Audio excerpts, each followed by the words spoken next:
प्रभु यीशु मसीह के नाम में आप सभी को जय मसीह की। परमेश्वर का धन्यवाद देते हैं सुंदर समय के लिए। हम लोग अपने स्थानों पर खड़े हो जाएंगे और परमेश्वर के वचन को खोल लेंगे। हम लोग अपने स्थानों पर खड़े हो जाएंगे, परमेश्वर के वचन को खोल लेंगे। हम लोग यहूदा की पत्री उसका पहला अध्याय 5 से 7 पदों को हम लोग देखेंगे। यहूदा की पत्री उसका पहला अध्याय 5 पद से 7 पदों को हम लोग आज यहाँ पे देखेंगे। आइए हम लोग वचन को पढ़ते हैं।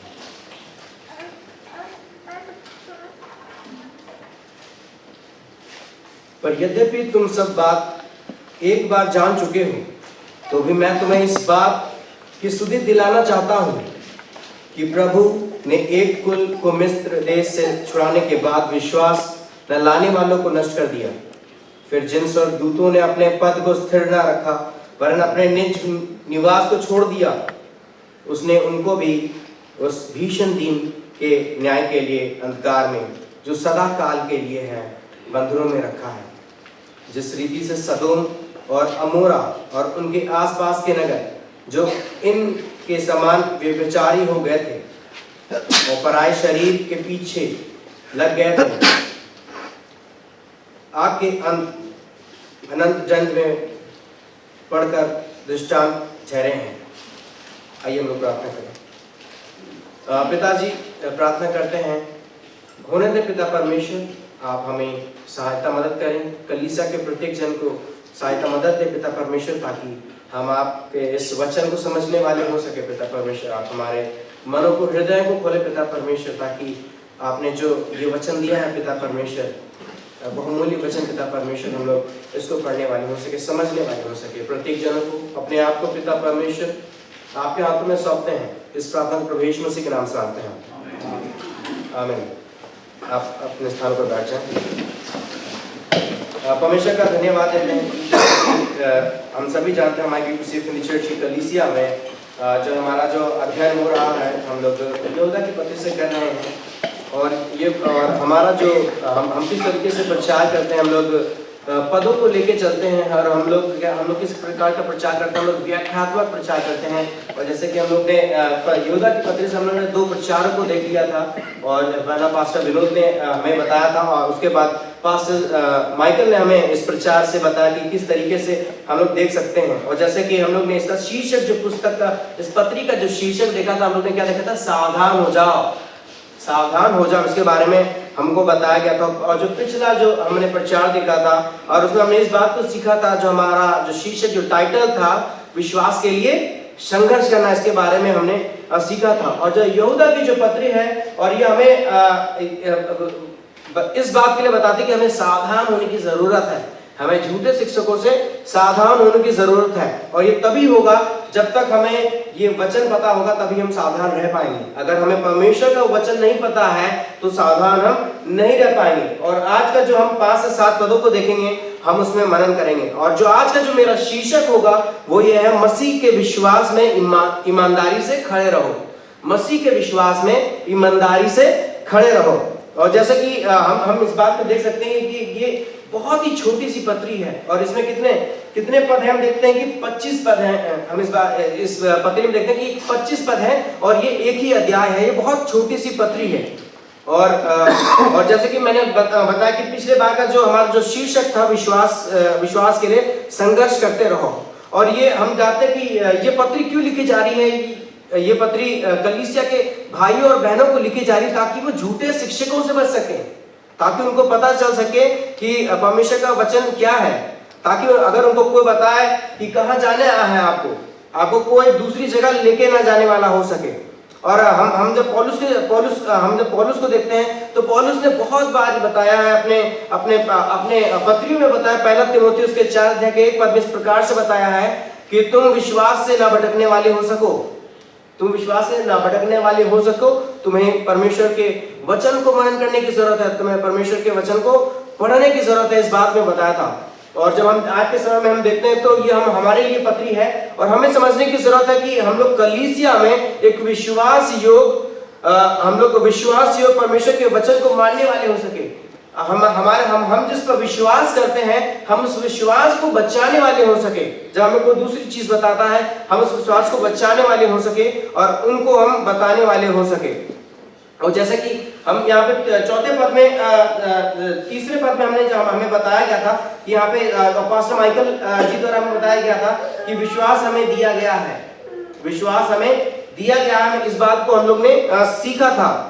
मगर जब हम जब उसके नीचे के पदों को पढ़ते हैं और जब हम आज मनन करते हैं, तो हम यहाँ पे इस बात को देखते हैं कि ये उस समय की समस्या थी। हमने देखा कि प्रभु यीशु मसीह के जो चेले थे, पौलुस ने भी इस बात को बताया था कि आने वाली समय में कलीसिया में झूठे शिक्षकों के बारे में उसने पत्रियों में बहुत सारी बातें बताई हैं। मगर आज के समय में देखते हैं कि ये हमारे लिए बहुत ही जरूरी है कि हमें ये पत्री को समझना चाहिए, परमेश्वर के वचन को समझना चाहिए। और हम जब परमेश्वर के वचन को देखते हैं, हम झूठे शिक्षकों के बारे में देखते हैं, और पुराने नियम में जब हम 3 बातों को आज देखेंगे, 3 उदाहरणों को देखेंगे कि किस तरीके से वहां पे हमने परिणाम को देखा, अनंत काल का परिणाम के बारे में आज जब सीखते हैं, तो ये बहुत जरूरी है कि हम अपने आप को तैयार कर लें और हम सीखने वाले हो सके।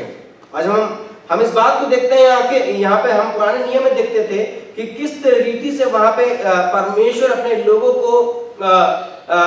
लोगों को हम देखते हैं कि अपने लोगों को बचाता था और साथ में दंड भी देता था। इसके बारे में हम आज सीखने वाले हैं और ये बहुत ही जरूरी है कि हम जानने वाले हों इन 3 पदों को बहुत अच्छी रीति से। और जैसे कि पहले पद को हम लोग देखते हैं, 5वें पद में इस प्रकार से लिखा हुआ है, और यहाँ पे हमें बताना चाह रहा है कि यहाँ पे लिखा है कि मैं तुम्हें सुधि दिलाना चाहता हूँ। वो बार बार वहां बताना चाह रहा है। वो हमें क्या बताना चाह रहा है? हम लोग ने 5वें पद को पढ़ा, मैं फिर से पढ़ना चाहूंगा आपके बीच में। और यहाँ पे इस बात से लिखा है, पर यद्यपि तुम सब बात एक बार जान चुके हो, तो भी मैं तुम्हें इस बात को सुधि दिलाना चाहता हूं कि प्रभु ने एक कुल को मिस्र देश से छुड़ाने के बाद विश्वास न लेने वालों को नष्ट कर दिया। और यहाँ पे हमें बार बार हम यहाँ पे इस बात को देखते हैं कि यहाँ पे लिखता है कि मैं फिर से तुम्हें बताना चाहता हूँ, मैं तुम्हें सुधि दिलाना चाहता हूँ, मैं तुम्हें याद दिलाना चाहता हूँ, मैं तुम्हें रिमाइंड कराना चाहता हूँ। 5वें पद इस प्रकार से लिखा है। और हम जब आगे हम पढ़ोगे, हमें बार बार वो 3 बातों को याद दिलाना चाह रहा हूँ, मैं बार बार आपको बताने जा रहा हूँ। वो ऐसे उदाहरण दिए गए हैं परमेश्वर के वचन इन 3 पदों में। हम देखते हैं कि कैसे परमेश्वर ने उनको हम देखते हैं कि छुड़ाया था फिर से, मगर उन्होंने परमेश्वर का वचन को नहीं सुना, परमेश्वर की बात को नहीं मानी, तो उन्हें क्या करना पड़ गया? दंड का सामना करना पड़ गया, भयानक दंड का सामना करना पड़ गया। इसके बारे में हमें बताता है। और ये इसी में एक ही अध्याय में देखते हैं, एक ही पत्री में नहीं देखते हैं, बल्कि हम पूरे शुरुआत से देखते हुए आते हैं कि परमेश्वर, हमारा जो परमेश्वर है वो प्रेमी परमेश्वर है। मगर उसके अलावा हम वो भी देखते हैं, हमारा जो परमेश्वर है वो न्याय करने वाला परमेश्वर है। वो अपने लोगों को दंड देता है। अगर वो प्रेम करता है तो वो दंड भी देता है। और हमारे पास जब हम जो शिक्षक को देखते हैं आज के समय में, तो हमें इस बात को बताने की जरूरत है कि हमारा परमेश्वर दंड भी देने वाला है। आपको ये करने की जरूरत नहीं है। ये बहुत ही जरूरी है आज के समय में हमको और आपको जानना। और हम पतरस की पत्री में भी इस बात को देखते हैं कि पतरस ने बहुत अच्छी रीति से लिखा है, अपने लोगों को लिखा है कि किस प्रकार से उनको जीवन जीने की जरूरत है। हम इस बात को यहाँ पे देखते हैं। और जब हम आगे बढ़ते हैं तो यहाँ पे आज हम लोग जब आगे बढ़ते हैं तो हम लोग 3 बातों को सीखेंगे। और जो मेरा पहला विषय, जो मेरा पहला बिंदु होगा, जो मेरा पहला पॉइंट होगा, वो ये होगा, इजराइल के अविश्वासी लोगों का उदाहरण। इजराइल के अविश्वासी लोगों का उदाहरण। और जैसे कि ये 5वें पद में ही बताया गया है कि उदाहरण के बारे में किस रीति से यहाँ पे लिखी गई है बात। यहाँ पे परमेश्वर का वचन यहाँ पे बताता है, मैं तुम्हें याद दिलाता हूं कि प्रभु ने एक कुल को मिस्र देश से छुड़ाने के बाद विश्वास न लेने वालों को नष्ट कर दिया। और जैसे कि हम लोग इजराइल के बारे में जानते हैं, हम लोग इजराइल की कहानियों को जानते हैं। और यहाँ पे ये जरूरी हमें बार बार इसलिए याद दिलाया जा रहा है, यहाँ पे बताने जा रहा है कि परमेश्वर इन 3 उदाहरणों के द्वारा हमें क्या बताना चाह रहा है कि वो न्याय परमेश्वर है। वो अपने लोगों का न्याय करता है, हमें ये बता रहा है। और हम जैसे कि जानते हैं, हमने इस्राएल के इतिहास को पढ़ा है। हम लोग निर्गमन की पुस्तक को देखते तो वहां पे किस तरीके से जो इजरायली लोग थे, परमेश्वर के लोग थे, वो लोग बंधुआई में चले गए। हम यहाँ पे इस बात को देखते हैं कि वो लोग क्या करने लगे, बंधुआई में चले गए, मिस्र की गुलामी में चले गए, वहां रोते थे, प्रार्थना करते थे, गिड़गिड़ाते थे, परमेश्वर आप हमें बचाएं, यहां से छुड़ाएं। और परमेश्वर जो हमारा परमेश्वर है वो प्रेमी परमेश्वर है, वो अनुग्रहकारी परमेश्वर है। और परमेश्वर हम देखते हैं कि जब परमेश्वर किसी से वाचा करता है तो परमेश्वर ने अपने लोगों से वाचा करा कि मैं तुम्हें वाचा वाले देश में लेके आऊंगा, मैं तुम्हें वाचा वाले देश में लेके आऊंगा। और आज के समय में हम जब प्रभु यीशु मसीह के जो हमारा जो पुराना चित्र है वो हमें प्रभु यीशु मसीह की ओर दिखाता है कि प्रभु यीशु मसीह ने हमारे लिए क्या करा है, उद्धार, हमें उद्धार दिया है, हमारे लिए उसने सहा है। मगर हम जब देखते हैं कि परमेश्वर ने उन लोगों को छुड़ा के लाया वहां से, मिस्र की गुलामी से, और वहां पे हम देखते हैं कि परमेश्वर के लोग क्या होगा, इस्राएली लोग क्या होगा, हम इस बात को देखते हैं कि वो परमेश्वर के विरुद्ध विद्रोह करने लगे, वो परमेश्वर के विरुद्ध बलवा करने लगे। हम देखते हैं कि वहां पे इस बात को देखते हैं कि परमेश्वर ने उनको वो रास्ता दिखाया था, वहां से भटकने लगे, वो दूसरी रास्ता को जाने लगे। और जब परमेश्वर जो चीजें बताता था वो चीज वो ना करते थे, बल्कि वो दूसरी चीजें को करने लगे। हम इस बात को यहाँ पे देखते हैं। और जब हम यहाँ पे देखते हैं कि हम गिनती उसका 14वां अध्याय का 2 और 3 पद को पढ़ते तो वहां पे इस प्रकार से लिखा है, और सब इस्राएली मूसा और हारून पर बड़बड़ाने लगे और सारी मंडली उनसे कहने लगी, भला होता कि हम मिस्र में ही मर जाते। हम यहाँ पे किस बात को देखते हैं, परमेश्वर ने पहले उनको छुड़ाया, वो रो रहे थे, और यहाँ पे क्या लिखते हैं कि भला होता कि हम मिस्र के गुलामी में ही मर जाते। हम जब देखते हैं कि मनुष्य का स्वभाव होता है, जब वो मनुष्य का स्वभाव बदल जाता है जब वो दूसरे रास्ते पर चले जाते हैं।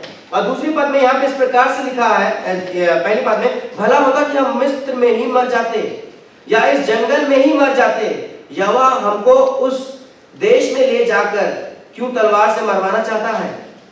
हम यहाँ पे इस बात को देखते हैं कि किस रीति से यहाँ पे वहां के लोग लिख रहे हैं, और वहां के लोग इस प्रकार से लिख रहे हैं क्योंकि परमेश्वर जो चाहता है वो सुनना नहीं चाहते हैं, वो अपने आप को सुनना चाहते हैं, वो अपनी आप की करना चाहते हैं। और हम यहाँ पे देखते हैं कि किस प्रकार से परमेश्वर उनको वहां से लेके जाता है। और जब हम आगे बढ़ते तो हम जब पाते हैं कि वो लोग क्या करना चाहते हैं, वो लोग चाहते हैं कि वो अपना जीवन खुद जिए। मगर हम प्रिय परमेश्वर के लोग हैं, परमेश्वर हमसे क्या चाहता है कि हम परमेश्वर की सुने, हम अपने जीवन में अपने जीवन का राजा परमेश्वर को बनाएं। ये बहुत ही जरूरी है। ये उस समय भी था, परमेश्वर चाहता था परमेश्वर के लोग परमेश्वर की बात सुने। आज के समय में भी है कि हम परमेश्वर के लोग हैं, कलीसिया परमेश्वर की है। हमें क्या करने की जरूरत है, हमें परमेश्वर के वचन को सुनने की जरूरत है, हमें अपने आप को परमेश्वर को देने की जरूरत है, ना कि इनकार करने की जरूरत है। परमेश्वर की योजनाओं पर चलने की जरूरत है, जो परमेश्वर योजना हमारे लिए तैयार करता है। और इसी प्रकार से हम जब आगे बढ़ते हैं तो हम इस प्रकार से देखते हैं कि हम उसी में देखते हैं 27 और 29 पद में हम देखते हैं कि वहां पे इस प्रकार से लिखा गया था, जब परमेश्वर ने उनको बोला ये करने के लिए वो नहीं कर पाए। मगर जब नीचे हम 14वां अध्याय के 27 से 29 पदों में पढ़ते हैं तो वहां पे हम देखते हैं कि परमेश्वर ने हम देखते हैं कि क्या करा उनको, परमेश्वर ने उन्हें दंड दिया।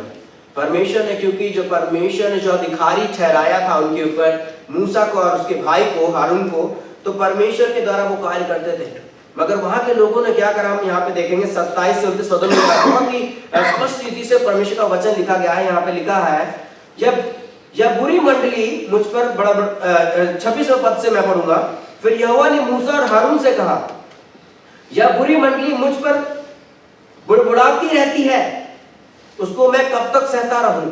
इज़राइल जो मुझ पर बुड़बुड़ाते रहते हैं, उनका यह बुड़बुड़ाना मैंने सुना है, इसलिए उनसे कह कि यहोवा की यह वाणी है कि मेरे जीवन के शपथ जो बातें तुमसे मैंने कहा है, निसंदेह मैं उसी के अनुसार तुम्हारे साथ व्यवहार करूंगा। और 29वें पद में इस प्रकार से लिखा है, तुम्हारे शव इस जंगल में पड़े रहेंगे और तुम सब में से 20 वर्ष के ये अधिक आयु के जितने गए थे वो मुझ पर बड़बड़ाते थे। हम यहाँ पे देखते हैं किस प्रकार से परमेश्वर अपने लोगों को दंड देता है, क्योंकि वो लोग क्या करते हैं, परमेश्वर के ठहराए हुए अधिकारी जो वहां पे था मूसा, उसकी बात नहीं मानते हैं। वो उससे उसके विरुद्ध चले जाते हैं, वो इसका बलवा करते हैं, वो उल्टी सीधी बातें करते हैं। हम इस बात को यहाँ पे देख रहे हैं। और जब हम यहाँ पे इस बात को पढ़ते हैं तो हम यहाँ पे इस बात को पाते हैं कि किस रीति से ये बहुत ही जरूरी है कि हमें क्या करने की जरूरत है। जैसे कि हम वहाँ के लोगों को देखते हैं कि वहाँ के लोग क्या किस प्रकार की बातों को वहाँ पे वो लोग कर रहे हैं कि वो लोग बात नहीं सुनना चाह रहे हैं, वो लोग अपने आप की सुनना चाह रहे हैं। हम यहाँ पे इस बात को देखते हैं।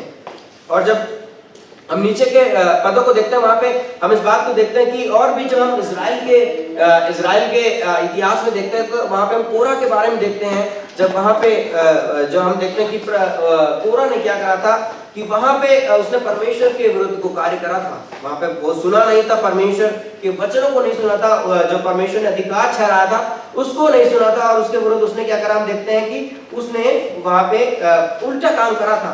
और परमेश्वर का वचन हम फिर से हम वहाँ पे इस बात को पाते हैं। यहाँ पे इस प्रकार से लिखा है, तब मूसा ने ये बातें सब इस्राएलियों को कह सुनाई और वे बहुत विलाप करने लगे। वो सवेरे उठकर ये कहते हुए पहाड़ की चोटी पर चढ़ने लगे कि हमने पाप किया है, परंतु अब तैयार है और उस स्थान को जाएंगे जिसका विषय यहोवा ने वचन दिया था। मगर हम यहाँ पे इस बात को देखते हैं कि नीचे के पदों में हम देखते हैं कि यह सफल ना होगा। और यहाँ पे 42 पद इस प्रकार से लिखा है, यहोवा तुम्हारे मध्य में नहीं है, मत चढ़ो, नहीं तो शत्रुओं से हार जाओगे। हम इस प्रकार से जब परमेश्वर जब हम अपने लोगों को बोलता है जाने की जरूरत है तो वो नहीं जाते हैं। वो इस बात को कहते हैं कि हम मिस्र में ही मर गए होते, मगर जब परमेश्वर के लोगों को रोकता वहां मत जाओ, तुम अपने विरुद्ध जो तुम्हारे जो विरुद्ध है उसके द्वारा तुम मार दिए जाओगे। तो मगर वो नहीं सुनते, वो कहते हैं कि परमेश्वर हमारे बीच में है। और जब हम आगे देखते हैं तो हम यहाँ पे इस बात को पाते हैं कि वो नहीं सुनते और आगे बढ़ते चले जाते हैं। और जब हम 16 अध्याय के 3 पद को पढ़ते हैं वहां पे इस बात को लिखा गया है, जो वहां के लोग इस प्रकार से कहते थे, और वे मूसा और हारून के विरुद्ध उठ खड़े हुए और उनसे कहने लगे, तुमने बहुत किया, अब बस करो, क्योंकि सारी मंडली का एक एक मनुष्य पवित्र है और यहोवा उनके मध्य में रहता है, इसलिए तुम यहोवा की मंडली में ऊंचा पद पाने के लिए क्यों बने बैठे हो। हम इस बात को यहाँ पे देखते हैं कि किस प्रकार परमेश्वर के लोग परमेश्वर ने जो अधिकारी ठहराया था उनके विरुद्ध काम करते थे। और हम जब आगे बढ़ते हैं तो हम इस बात को देखते हैं कि जब परमेश्वर के विरुद्ध परमेश्वर के लोग परमेश्वर के अधिकारी के विरुद्ध चले जाते हैं तो हम वहां पे देखते हैं कि परमेश्वर फिर से उनको न्याय देता है। परमेश्वर उनको फिर से वहां पे न्याय देता है। और हम जैसे कि कोरह की बात कर रहे थे कि वो हम वहां पे देखते हैं उसने क्या करा, अपने परमेश्वर के विरुद्ध चला गया, परमेश्वर के दास जो ठहराए गए थे उनके विरुद्ध चला गया है। हम इस बात को यहाँ पे देखते हैं। और जैसे कि हम लोग ने पहले ही बताया कि जो हमारा जो परमेश्वर है वो प्रेमी परमेश्वर है, हमारा जो परमेश्वर है वो अनुग्रह करने वाला परमेश्वर है, और हमारा जो परमेश्वर है वो दंड देने वाला भी परमेश्वर है। और हम गिनती उसका 16 अध्याय का 31 से हम लोग 33 पदों में पढ़ेंगे, तो 33 पदों में पढ़ेंगे वहां पे इस बात से लिखा है परमेश्वर ने किस प्रकार से फिर से उनको दंड दिया। और यहाँ पे इस प्रकार से लिखा है 31 पद से, गिनती उसका 16 अध्याय का 31 पद से, वो ये सब बात कह ही चुका था कि भूमि ने उन लोगों को पांव के नीचे फट गई और पृथ्वी ने अपना मुंह खोल दिया और उनको और उनके प्रत्येक जनों को और कोरह के सब मनुष्य और उनके सारी संपत्तियों को भी निगल लिया, और वे और उनका सारा घर-बार जीवित ही अधोलोक में जा पड़ा, और पृथ्वी ने उनको ढांप लिया और वे मंडली के बीच में से नष्ट हो गए। हम यहाँ पर किस बात हम देखते हैं कि हमारा परमेश्वर किस रीति से दंड देता है, किस रीति से हमारा जो परमेश्वर है अपने लोगों को भस्म कर देता है। और ये आज के समय में बहुत ही जरूरत है, बहुत ही जरूरी है कि हम लोग वचन को सीखने वाले हो सके, हम लोग वचन को जानने वाले हो सके। ये नए नियम में ही है। और जब हम पुराने नियम इस बात को देखते हैं, मगर हम जब नए नियम में आते हैं हम यहाँ पे हम जो परमेश्वर के दास प्रभु यीशु मसीह के जो दास हैं, जो प्रभु यीशु मसीह के प्रेरित हैं, वो इस बात को हमें बार बार बताते हुए आ रहे हैं, वो हमें बार बार बताते हुए आ रहे हैं। और आज के समय में हमें कलीसिया को भी बताया जा रहा है। पहला कुरिन्थियों उसका 10 अध्याय के 6 पद से लेके हम लोग 9 पदों में देखेंगे, वहां पे इस बात को बताया जा रहा है। वहां पे इस बात, यहाँ पे ये बात लिखी गई है, ये बात हमारे लिए दृष्टांत ठहरी कि जैसे उन्होंने लालच किया वैसे हम बुरी वस्तुओं का लालच ना करें, और ना तुम मूर्ति पूजक बनो जैसे कि उनमें से कितने बन गए थे। जैसे लिखा है, लोग खाने पीने बैठे और खेलने कूदने उठे, और ना हमें व्यभिचार करें। और यहाँ पे हम देखते हैं किस प्रकार से हम नए नियम में देखते हैं कि परमेश्वर के वचन में पत्रियों में किस प्रकार से लिखा गया है। आज के समय भी हमें सावधान कर रहा है कि ये करने की जरूरत नहीं है। अगर हम ये करते हैं तो परमेश्वर के विरुद्ध जाते हैं, और जो हमारा जो परमेश्वर है वो न्यायी परमेश्वर है। हमारा जो परमेश्वर है वो न्यायी परमेश्वर है, वो न्याय करेगा। हम इस बात को देखते हैं, ये परमेश्वर का वचन हमें बहुत ही अच्छी रीति से बता रहा है कि हमें ये करने की जरूरत नहीं है। 6 से 9 पदों में हम इस बात को देखते हैं कि यहाँ पे लिखा है, ये मत करना, लालच ना करना, मूर्ति पूजा ना करना, व्यभिचार ना करना। हम यहाँ पे इस बात को यहाँ पे देखते हैं कि किस प्रकार से परमेश्वर का वचन हमें बताता है। ये बहुत ही जरूरी है कि हम परमेश्वर के वचन को जानने वाले हो सके। और जो दूसरी बात हम जो सीखेंगे, जो दूसरा मेरा बिंदु है, वो ये है विद्रोही स्वर्गदूतों का उदाहरण। विद्रोही स्वर्गदूतों का उदाहरण। और ये हम 6 पद में इस प्रकार से लिखा गया है, फिर जिन स्वर्गदूतों ने अपने पद को स्थिर न रखा वरन अपने निज निवास को छोड़ दिया, उसने उनको भी उस भीषण दिन के न्याय के लिए अंधकार में, जो सदा काल के लिए है, बंधनों में रखा है। और जब हम इस पद को पढ़ते हैं, हम 6 पद को पढ़ते हैं, तो यहाँ पे हम देखते हैं कि किस प्रकार से परमेश्वर अपने लोगों को ही नहीं, हम यहाँ पे किसका जिक्र हो रहा है, आप लोग ध्यान दीजिएगा। और यहाँ पे जैसे 6 पद हम देखते हैं, वहां पे लिखा है, फिर जिन स्वर्गदूतों ने अपने पद को स्थिर न रखा। हम यहाँ स्वर्गदूतों की बात कर रहे हैं। और हम जब आगे बढ़ते हैं तो हम इस बात को देखते हैं कि परमेश्वर, हम जब पूरे 6 पद को देखते हैं तो वहां पे हम इस बात को देखते हैं कि परमेश्वर ने, हम यहाँ पे नीचे वाली लाइन में देखते हैं कि क्या लिखा है, उनको न्याय के लिए अंधकार में, जो सदा काल के लिए है, बंधनों में रखा है। और हम यहाँ पे स्वर्गदूतों की बात कर रहे हैं 6 पद में। और हम इस बात से देखते हैं कि हम यहाँ पे 2 बार जिक्र किया गया है। हम परमेश्वर के वचन में देखते हैं, और जब मैं परमेश्वर के वचन को तैयार कर रहा था तो मैंने इसके ऊपर पढ़ा, तो हमने देखा कि ये हमें कहीं और भी लेके जाता है। और जब हम इस पद को पढ़ते हैं तो हम यहाँ पे हम उत्पत्ति उसका अध्याय 6 पद में हम लोग इस बात को पाते हैं कि परमेश्वर के वचन यहाँ पे क्या कहता है और बताना चाहता है। और यहाँ पे हम जब जिन स्वर्गदूतों की बात करें, हम उसके बारे में यहाँ पे देख सकते हैं। और एक और जब हम लोग जब इसका अध्ययन कर रहे थे, मैं अध्ययन खुद कर रहा था, तो हम लोग इसका जो एक और जो बात बताई जाती है, जो बहुत से जो परमेश्वर के दास हैं, जो परमेश्वर के वचन को पढ़ते हैं, तो वो हम लोग मैंने इस बात को देखा कि वो यशाया उसके 14वां अध्याय में भी इसके बारे में जिक्र कर रहे थे। और यहाँ पे जिक्र यहाँ पे इस बात का है कि हम यहाँ पे देखते हैं कि जो परमेश्वर, मैं आपके सामने ये इस बात को पढ़ना चाहूंगा। उत्पत्ति उसका 6 अध्याय का 1 और 2 पद यहाँ पे इस प्रकार से कहता है, फिर जब मनुष्य भूमि के ऊपर बहुत बढ़ने लगे और उनकी बेटियां उत्पन्न हुई, तब परमेश्वर के पुत्रों ने मनुष्य की पुत्रियों को देखा कि वे सुंदर हैं, और उन्होंने जिसको चाहा उनसे विवाह कर लिया। अब यहाँ पे हम इस बात को देखते हैं कि परमेश्वर का वचन यहाँ पे हम देखते हैं कि किस प्रकार से बता रहा है। और यहाँ पे परमेश्वर के पुत्रों का जिक्र किया गया है, तो हम यहाँ पे देख सकते हैं परमेश्वर के पुत्र यहाँ पे किसको कहा जा रहा है। और मगर हम जब 14 अध्याय से यशाया के 14 अध्याय को देखते हैं, तो वहां पर भी दूसरी बात बताई गई है कि वहां पे स्वर्गदूतों के बारे में बताया गया, जो स्वर्गदूत परमेश्वर जो ऊपर से गिरा था उसके बारे में बताया जाता है। मगर यहाँ पे बात यहाँ पे हम जब देखते हैं, तो यहाँ पे हम देखते हैं कि किस प्रकार से परमेश्वर के स्वर्गदूतों के लिए बताया जा रहा है कि वो लोग ने क्या करा है। परमेश्वर का वचन यहाँ पे बता रहा है कि वो लोग ने क्या किया, वो लोग अपने स्थान को छोड़कर यहाँ पे आ गए। और वो लोग ने क्या करा, यहाँ पे जो मनुष्य की पुत्रियों को देखा वो सुंदर थी, उनसे उन्होंने उनसे विवाह कर लिया। इसके बारे में यहाँ पे बताया जा रहा है। जब मैं इसको पढ़ रहा था, एक प्रचारक को सुन रहा था, जिनका हम लोग हमारे कलीसिया में जिनको हम लोग सुनते हैं, उनका नाम पास्टर एलिस्टर पैके, वो इस बातों को बता रहे थे। ये जो विषय है, ये विषय में हम देखते हैं कि बहुत ही वाद विवाद होता है कि ऐसा नहीं ऐसा है, ऐसा नहीं ऐसा, यहाँ कोई बताता यहाँ से, कोई बताता वहां से। मगर जो परमेश्वर का वचन जो आज हम जिस प्रकार से देख रहे हैं, जिस संदर्भ में देख रहे हैं, ये कोई वाद विवाद का विषय नहीं है।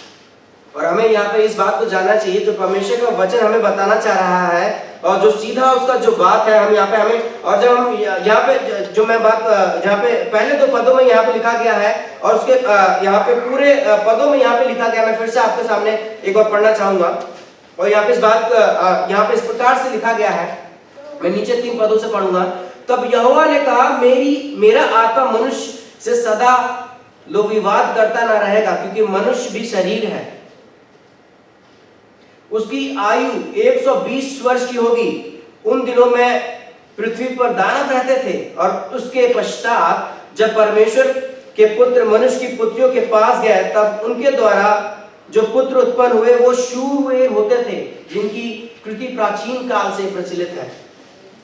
और यहाँ पे हम देखते हैं, जैसे मैंने बताया कि जो परमेश्वर के दास लोगों को मैंने सुना था, परमेश्वर के वचन को मैंने भी जब मैं अध्ययन करा था, तो ये 2 जगह बताया जा रहा है, तो 3 जगह बताता है कि ऐसा होने वाला है। और जब ये पहले उत्पत्ति के 1 अध्याय से 6 अध्याय में देखते हैं, यहाँ पे विवाद के यहाँ पे हम देखते हैं कि किस तरीके से परमेश्वर के पुत्रों ने मनुष्य की पुत्रियों को देखा और उनसे विवाह कर लिया। और जब हम इस बात को देखते हैं, परमेश्वर के पुत्रों को स्वर्गदूत को भी बोला गया है। और जब हम आगे बढ़ते हैं तो हम इस बात को देखते हैं कि जब हम देखते हैं कि किस प्रकार से हमारे जो हमारा जो जैसे छठे पद में हम छठे अध्याय में देखते हैं, वहां पे इस बात को पाते हैं, वो अध्याय हम उत्पत्ति में पाते हैं, हम वहां पे इस बात को देखते हैं कि वहां पे क्या बात, वहां पे क्या शुरू होता है, मनुष्य जाति की दुष्टता, हम वहां पे देखते हैं दुष्टता शुरू हो जाती है। हम वहां पे देखते हैं कि गिरावट शुरू हो जाती है मनुष्य में, अब वो कुछ भी करने लगता है। अब अगर हम यहाँ स्वर्गदूतों की बात कर रहे हैं कि परमेश्वर के द्वारा जो स्वर्गदूत थे वो क्या करने लगे। जब हम आगे पाते हैं तो हम यहाँ पे नूह का जिक्र पाते हैं, हम उसी पद में पाते हैं नूह का जिक्र। अब वहां पे इस बात को देख सकते हैं कि परमेश्वर ने जो बात ठहराई थी वो नहीं हो रही थी, परमेश्वर ने जो कहा था वो नहीं हो रहा था। हम यहाँ पे हम मिक्स्ड मैरिज को देख सकते हैं कि वहां पे क्या हो रहा है। मगर जब हम उसके आगे के पदों को, छठे अध्याय के आगे के पदों को पढ़ते हैं, 9 पद से पढ़ते हैं, नूह के बारे में बताया गया। हम 7वें अध्याय में जाते हैं, वह जल प्रलय के बारे में बताया गया है। और जैसे कि मैंने बताया, वाद विवाद का बात नहीं है, बल्कि यहाँ पे बात यह है कि परमेश्वर के अगर कोई विरुद्ध जाता, परमेश्वर को कोई विरुद्ध काम करता है तो परमेश्वर उसको दंड देता है।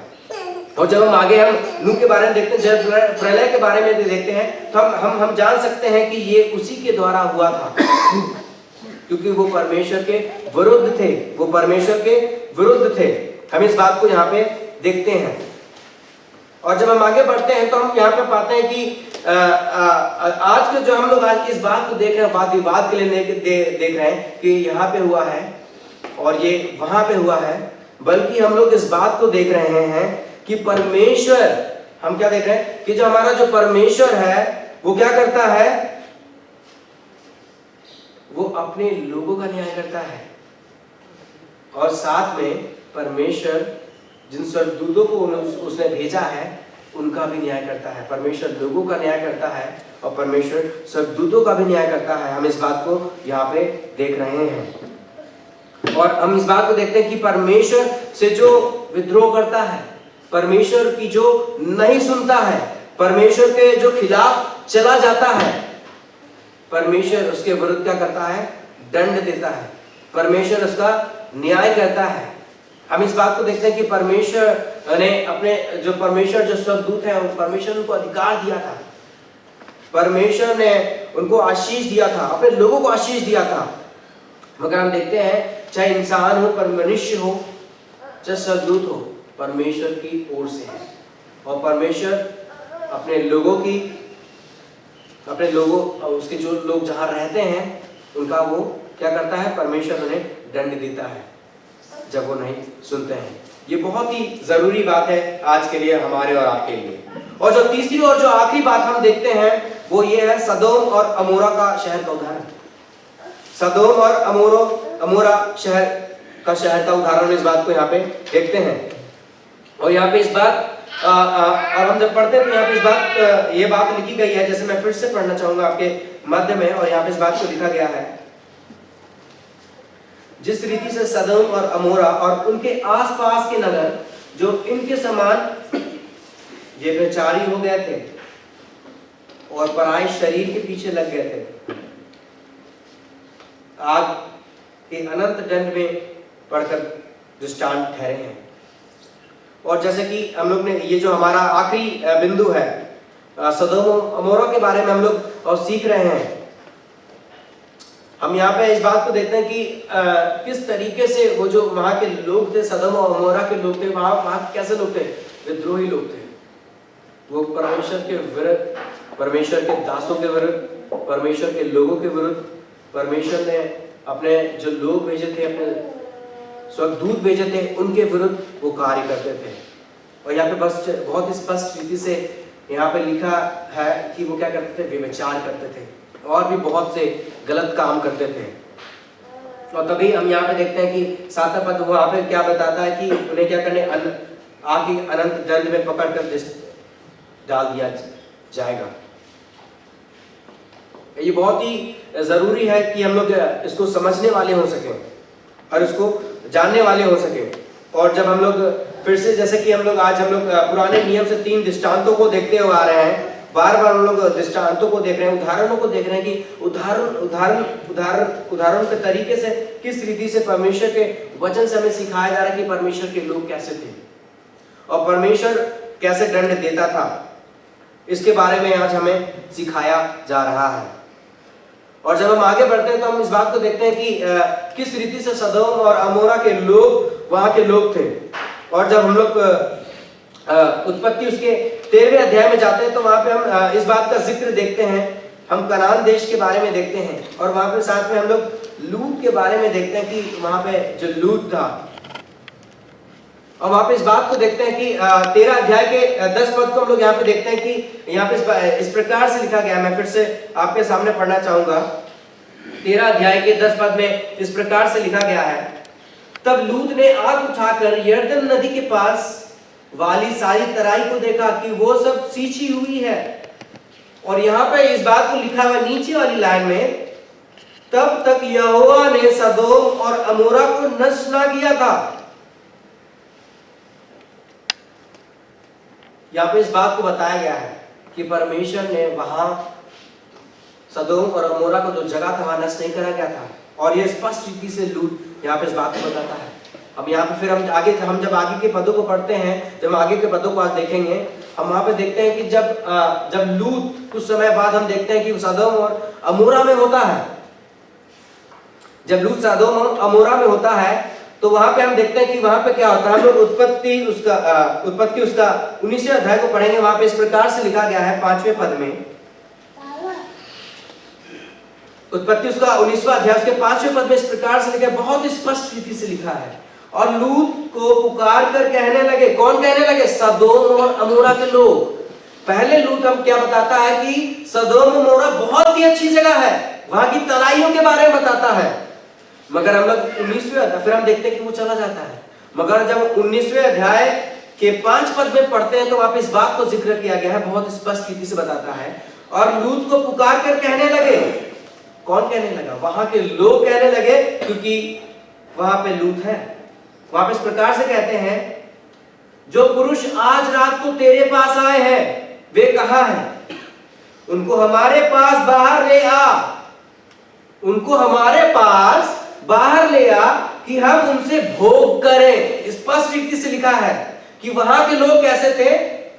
वो परमेश्वर के जब हम जब 19वें अध्याय के आगे पढ़ते हैं, 18 को पढ़ते हैं, 16 को पढ़ते हैं, तो हम वहां पे इस बात को पाते हैं कि परमेश्वर ने अपने जन को, अपने दूतों को वहां सदोम और अमोरा भेजा ताकि वो देख सके कि वहां पे क्या हो रहा है।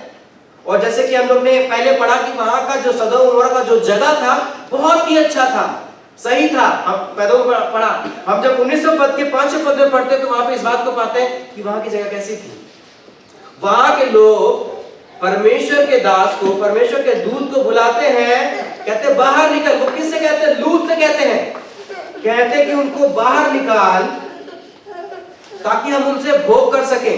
और जब यहाँ पे पढ़ते, इस वचन को पढ़ते, यहाँ पे जैसे कि यहाँ पे लिखा गया है, बहुत ही स्पष्ट इसी 7वां पद जो आज हम जिसके ऊपर मनन कर रहे हैं, अध्ययन कर रहे हैं, वहां पे इस प्रकार से लिखा है, जिस रीति से सदोम और अमोरा और उनके आसपास के नगर जो इनके समान व्यभिचार हो गए थे और पराये शरीर के पीछे लग गए थे, आपके अनंत दंड में पड़कर दृष्टांत ठहरे।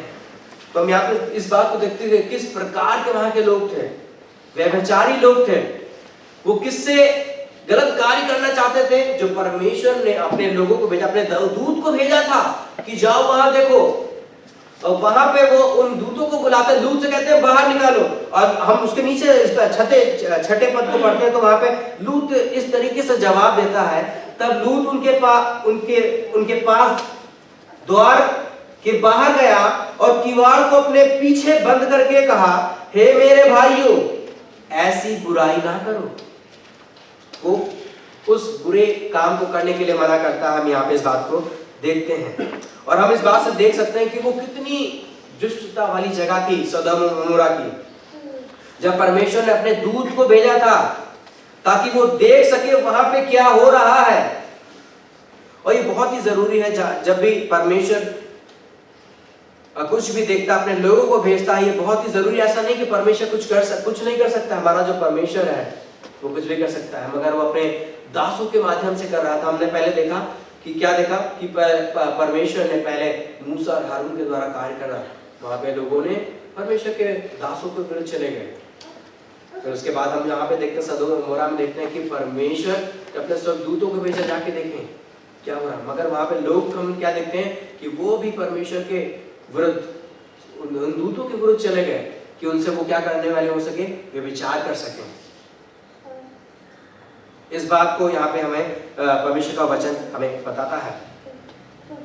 और जब हम आगे बढ़ते हैं तो हम यहाँ पे हम इस बात को देखते हैं कि वो क्या करने लगे, मांग करने लगे कि उन दूतों को बाहर लेके आओ, उन दूतों को बाहर लेके आओ। इस बात को यहाँ पे हम देखते हैं।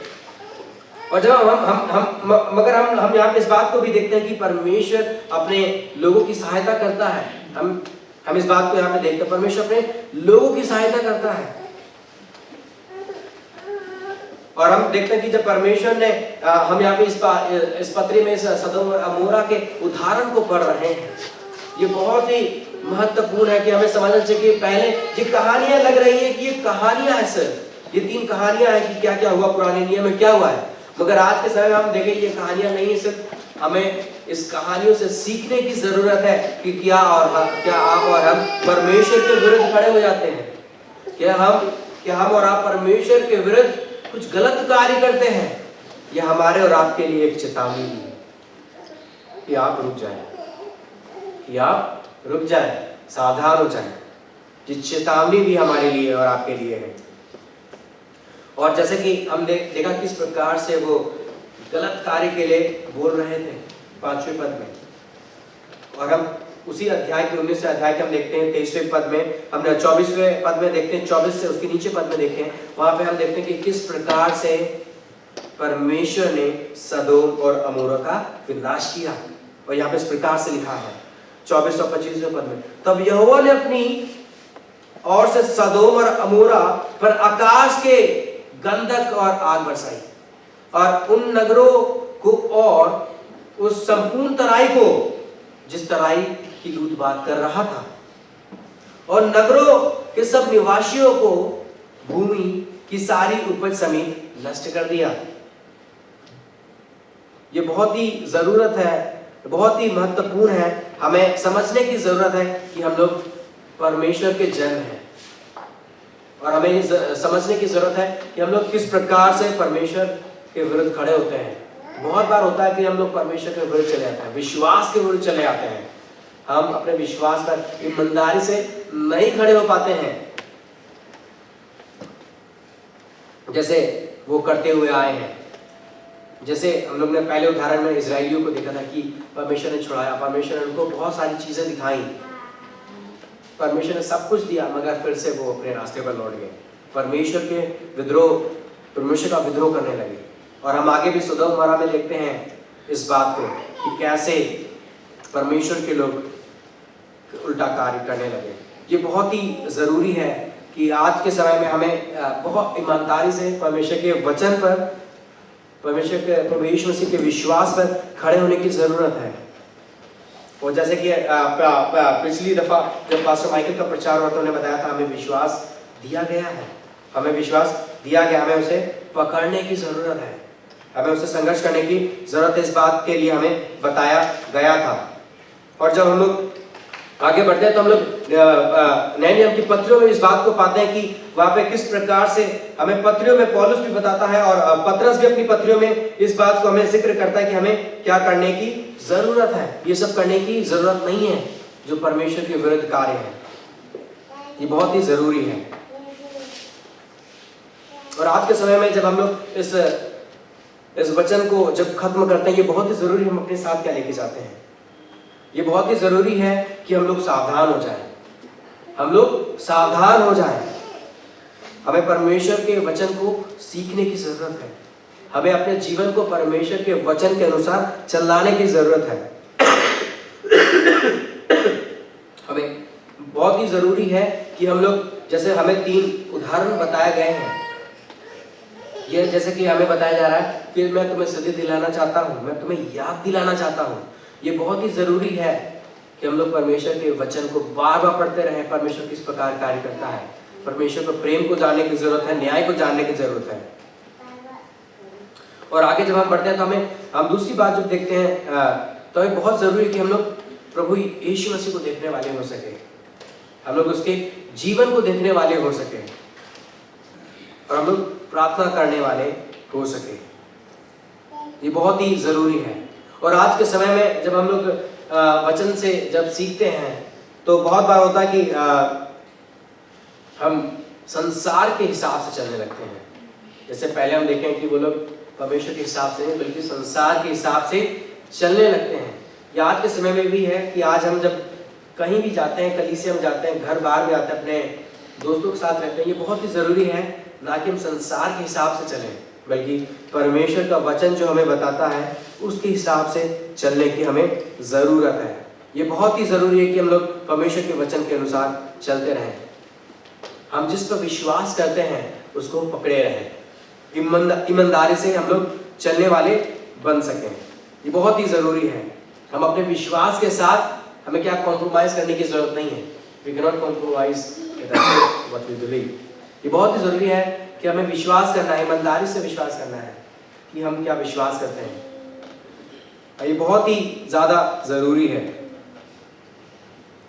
और जब हम लोग इसको खत्म करते हैं तो ये बहुत ही ज़रूरी कि हम लोग किस प्रकार से हम लोग जब मैं इसको अंत करना चाहूँगा तो मैं बताना चाहूँगा जैसे कि ये फिर से ये बहुत ही छोटी सी पत्री है, इसमें 25 पद हैं और ये 1 अध्याय की पत्री है। मगर जब हम इस बात को देखते हैं कि बार बार हमें इस पत्री में सावधान किया जा रहा है, सावधान किया जा रहा है कि हमें परमेश्वर के विरुद्ध जाने की ज़रूरत नहीं है, परमेश्वर के खिलाफ जाने की ज़रूरत नहीं है। और 3 उदाहरणों में बाहर बताया गया है कि किस प्रकार से परमेश्वर के लोग, परमेश्वर के सब दूत परमेश्वर के खिलाफ चले गए। मगर हम वहाँ पर क्या देखते हैं कि परमेश्वर प्रेमी परमेश्वर है, परमेश्वर अनुग्रहकारी परमेश्वर है, परमेश्वर साथ में कौन सा परमेश्वर है? दंड करने वाला परमेश्वर है, परमेश्वर न्याय करने वाला परमेश्वर है। ये बहुत ही ज़रूरी है, हमें इस बात को समझने की ज़रूरत है। आइए हम लोग प्रार्थना करें। पिता परमेश्वर, धन्यवादी हैं समय के लिए होने दिया। पिता परमेश्वर, आपने हमें पिता परमेश्वर ये समय दिया कि पिता परमेश्वर हम लोग आपके वचन से सीखने वाले हो सके। पिता परमेश्वर, फिर से आपने 5 पदों से 7 पदों में फिर से आपने पिता परमेश्वर इस प्रकार से बोला है कि मैं तुम्हें याद दिलाता हूँ कि किस प्रकार से पिता परमेश्वर हम पुराने नियम में जो लोग थे पिता परमेश्वर, आपने जब उनको छुड़ाया पिता परमेश्वर, विश्वास करें, फिर से अपने विश्वास से लौट के चले गए। होने दे पिता परमेश्वर आज के समय में हम आप पर विश्वास करने वाले हो सके, ईमानदारी से विश्वास करने वाले हो सके। और पिता परमेश्वर, सर्वप्रथम होने दे पिता परमेश्वर, जो प्रभु यीशु मसीह का सुसमाचार है उस पर विश्वास करने वाले हो सके। क्योंकि पिता परमेश्वर, आपने उसी सुसमाचार के लिए पिता परमेश्वर हमें उद्धार दिया है पिता परमेश्वर। होने दे पिता परमेश्वर उस सुसमाचार को, उस विश्वास को पिता परमेश्वर हम लोग अपने साथ लेने वाले हो सके पिता परमेश्वर, और दूसरों को भी बताने वाले हो सके पिता परमेश्वर। होने दे पिता परमेश्वर प्रत्येक जनों को जो यहाँ पे उपस्थित है आपके हाथों में सौंपते हैं। आप पिता परमेश्वर अब हमारे हृदयों में काम करें पिता परमेश्वर। धन्यवादी हैं इस प्रार्थना प्रभु यीशु मसीह के नाम से मांगते हैं।